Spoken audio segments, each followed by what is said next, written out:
The Book of Ruth, Chapter 1. Naomi Widowed. Now it came about in the days when the judges governed, that there was a famine in the land. And a certain man of Bethlehem in Judah went to sojourn in the land of Moab with his wife and his 2 sons.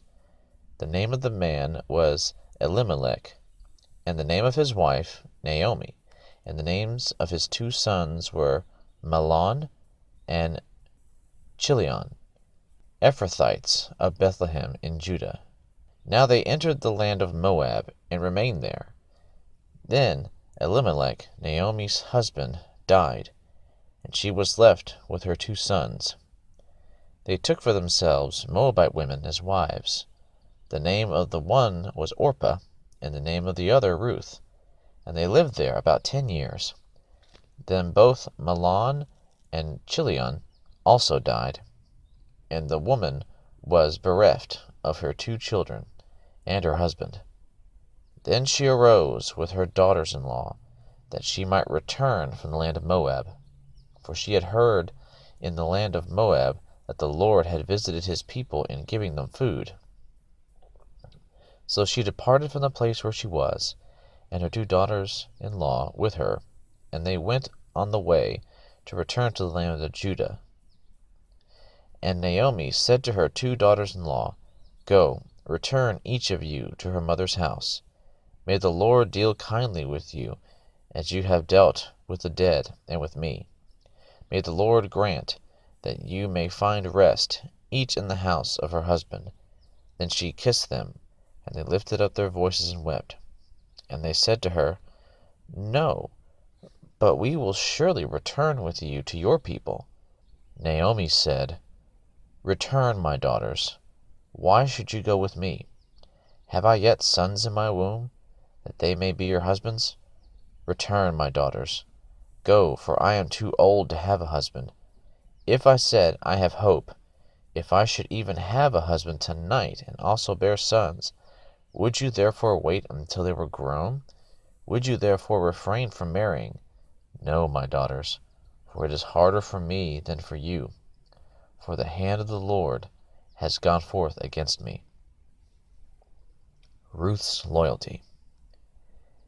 And they lifted up their voices and wept again. And Orpah kissed her mother-in-law, but Ruth clung to her. Then she said, Behold, your sister-in-law has gone back to her people and her gods. Return after your sister-in-law. But Ruth said, Do not urge me to leave you or turn back from following you. For where you go I will go, and where you lodge I will lodge. Your people shall be my people, and your God my God. Where you die I will die, and there I will be buried. Thus may the Lord do to me, and worse, if anything but death parts you and me. When she saw that she was determined to go with her, she said no more to her. So they both went until they came to Bethlehem. And when they had come to Bethlehem, all the city was stirred because of them. And the women said, Is this Naomi? She said to them, Do not call me Naomi. Call me Mara, for the Almighty has dealt very bitterly with me. I went out full, but the Lord has brought me back empty. Why do you call me Naomi, since the Lord has witnessed against me, and the Almighty has afflicted me? So Naomi returned, and with her Ruth the Moabitess, her daughter-in-law, who returned from the land of Moab. And they came to Bethlehem at the beginning of barley harvest. Chapter 2. Ruth gleans in Boaz's field.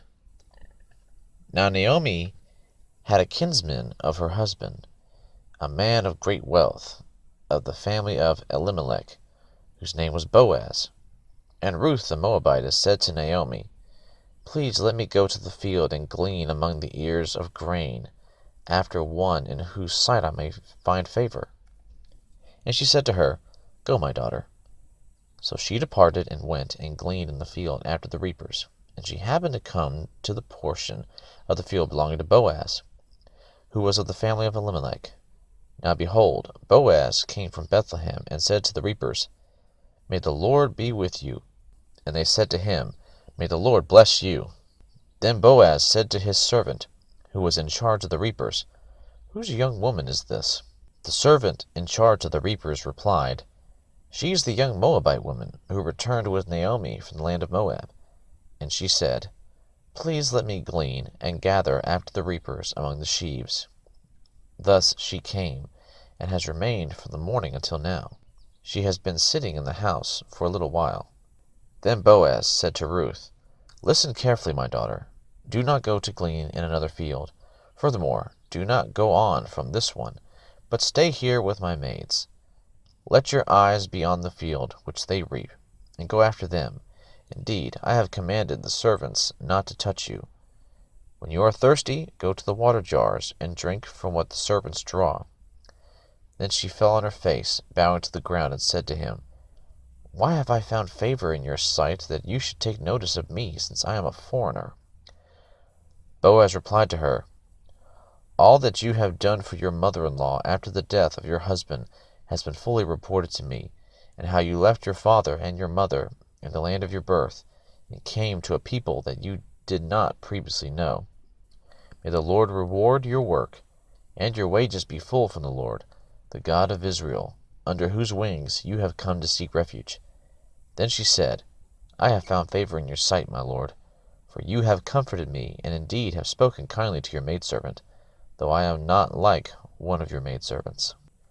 At mealtime Boaz said to her, "Come here, that you may eat of the bread, and dip your piece of bread in the vinegar." So she sat beside the reapers, and he served her roasted grain. She ate and was satisfied, and had some left. When she rose to glean, Boaz commanded his servant, saying, "Let her glean even among the sheaves, and do not insult her. Also, you shall purposely pull out for her some grain from the bundles, and leave it, that she may glean, and do not rebuke her." So she gleaned in the field until evening. Then she beat out what she had gleaned, and it was about an ephah of barley. She took it up and went into the city, and her mother-in-law saw that she had gleaned. She also took it out and gave Naomi what she had left after she was satisfied. Her mother-in-law then said to her, "Where did you glean today, and where did you work? May he who took notice of you be blessed." So she told her mother-in-law with whom she had worked, and said, "The name of the man with whom I worked today is Boaz." Naomi said to her daughter-in-law, "May he be blessed of the Lord, who has not withdrawn his kindness to the living and to the dead." Again Naomi said to her, "The man is our relative. He is one of our closest relatives." Then Ruth the Moabitess said, "Furthermore he said to me, 'You should stay close to my servants until they have finished all my harvest.'" Naomi said to Ruth, her daughter-in-law, "It is good, my daughter, that you go out with his maids, so that others do not fall upon you in another field." So she stayed close by the maids of Boaz in order to glean until the end of the barley harvest and the wheat harvest, and she lived with her mother-in-law. Chapter 3. Boaz will redeem Ruth. Then Naomi her mother-in-law said to her, "My daughter, shall I not seek security for you, that it may be well with you? Now is not Boaz our kinsman, with whose maids you were? Behold, he winnows barley at the threshing floor tonight. Wash yourself, therefore, and anoint yourself, and put on your best clothes, and go down to the threshing floor. But do not make yourself known to the man until he has finished eating and drinking. It shall be when he lies down, that you shall notice the place where he lies. You shall go and uncover his feet and lie down. Then he will tell you what you shall do." She said to her, "All that you say I will do." So she went down to the threshing floor, and did according to all that her mother-in-law had commanded her. When Boaz had eaten and drunk, and his heart was merry, he went to lie down at the end of the heap of grain. And she came secretly, and uncovered his feet, and lay down. It happened in the middle of the night that the man was startled, and bent forward, and behold, a woman was lying at his feet. He said, "Who are you?" And she answered, "I am Ruth, your maid. So spread your covering over your maid, for you are a close relative." Then he said, "May you be blessed of the Lord, my daughter. you have shown your last kindness to be better than the first by not going after young men, whether poor or rich. Now, my daughter, do not fear. I will do for you whatever you ask, for all my people in the city know that you are a woman of excellence. Now it is true I am a close relative. However, there is a relative closer than I. Remain this night, and when morning comes, if he will redeem you, good, let him redeem you. But if he does not wish to redeem you, then I will redeem you, as the Lord lives. Lie down until morning." So she lay at his feet until morning, and rose, before one could recognize another. And he said, "Let it not be known that the woman came to the threshing floor." Again he said, "Give me the cloak that is on you, and hold it." So she held it, and he measured 6 measures of barley, and laid it on her. Then she went into the city. When she came to her mother-in-law, she said, "How did it go, my daughter?" And she told her all that the man had done for her. She said, "These 6 measures of barley he gave to me, for he said, 'Do not go to your mother-in-law empty-handed.'" Then she said, "Wait, my daughter, until you know how the matter turns out, for the man will not rest until he has settled it today." Chapter 4. The Marriage of Ruth. Now Boaz went up to the gate, and sat down there, and behold, the close relative of whom Boaz spoke was passing by. So he said, "Turn aside, friend, sit down here." And he turned aside and sat down. He took 10 men of the elders of the city, and said, "Sit down here." So they sat down. Then he said to the closest relative, "Naomi, who has come back from the land of Moab, has to sell the piece of land which belonged to our brother Elimelech. So I thought to inform you, saying, Buy it before those who are sitting here, and before the elders of my people. If you will redeem it, but if not, tell me, that I may know, for there is no one but you to redeem it, and I am after you." And he said, "I will redeem it."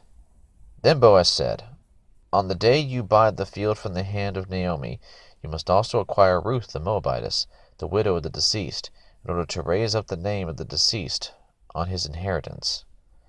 The closest relative said, "I cannot redeem it for myself, because I would jeopardize my own inheritance." "Redeem it for yourself. You may have my right of redemption, for I cannot redeem it." Now this was the custom in former times in Israel concerning the redemption and the exchange of land to confirm any matter. A man removed his sandal and gave it to another, and this was the manner of attestation in Israel. So the closest relative said to Boaz, "Buy it for yourself." And he removed his sandal. Then Boaz said to the elders and all the people, "You are witnesses today that I have bought from the hand of Naomi all that belonged to Elimelech, and all that belonged to Chilion and Mahlon. Moreover, I have acquired Ruth the Moabitess, the widow of Mahlon, to be my wife in order to raise up the name of the deceased on his inheritance, so that the name of the deceased will not be cut off from his brothers, or from the court of his birthplace. You are witnesses today."